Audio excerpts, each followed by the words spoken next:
स्वागत है। आज बात करते हैं दो बहुत ही दिलचस्प कहानियों की। इन कहानियों के हीरो बकरे हैं। हाँ, सही सुना। पर ये कहानियाँ ताकत और हिम्मत के बारे में वो सबक सिखाती हैं जो शायद ही कहीं और मिले। तो सवाल ये उठता है, और सवाल भी ऐसा जो सुनने में थोड़ा अजीब लगे, क्या एक बकरा एक शेर को हरा सकता है? मतलब सच में? चलिए आज इसी सवाल की तह तक जाते हैं। तो आज का सफर कैसा रहेगा? सबसे पहले हम मिलेंगे एक बहुत ही चालाक बकरे से और देखेंगे कि उसने अपनी जान कैसे बचाई।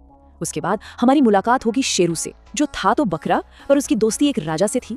फिर हम इन दोनों कहानियों को आमने सामने रखेंगे और आखिर में इस बड़े सवाल का जवाब ढूंढेंगे कि भाई असली ताकत होती क्या है।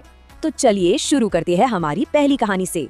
ये कहानी है एक ऐसे बकरे की जिसके सामने मौत खड़ी थी, लेकिन उसने हथियार नहीं बल्कि अपने दिमाग का इस्तेमाल किया। तो सीन कुछ ऐसा है, एक तरफ है एक भूखा बकरा जो बस अपना पेट भरने निकला है, दूसरी तरफ है एक चालाक सियार जिस पर अपने राजा बाघ बघीरा के लिए शिकार लाने का दबाव है, और फिर है खुद बघीरा जो भूख से बेहाल है। अब देखिए जब इन तीनों के रास्ते टकराएंगे तो क्या होगा। बाघ ने सियार को साफ साफ कह दिया है, शिकार लेकर आओ वरना तुम ही मेरा शिकार बनोगे। अब सोचिए सियार पर कितना प्रेशर होगा, उसे शिकार भी ढूंढना है और अपनी जान भी बचानी है।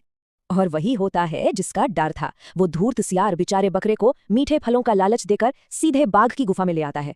अब सोचिए जरा, बकरा फंस चुका है, दरवाजे पे सियार और सामने भूख से गुर्राता हुआ बाघ। यहाँ से बचने का कोई रास्ता दिख रहा है क्या? लेकिन यहीं पर कहानी पलट जाती है।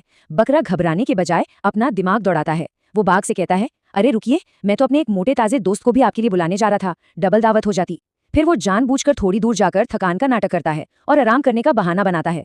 बाघ और सियार जो पहले से ही थके और भूखे थे उसकी बातों में आ जाते हैं और सो जाते हैं। और बस जैसे ही मौका मिला बकरा वहां से 9-2-11। है ना कमाल की तरकीब?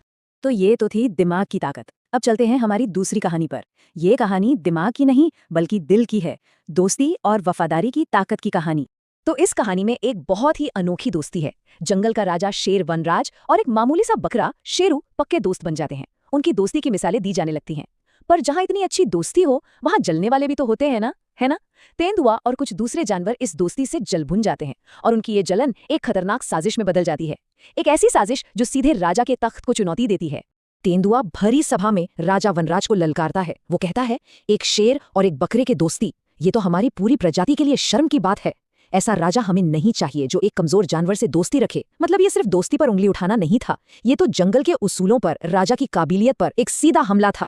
और तभी कहानी में एक ऐसा मोड़ आता है जिसकी किसी ने कल्पना भी नहीं की थी।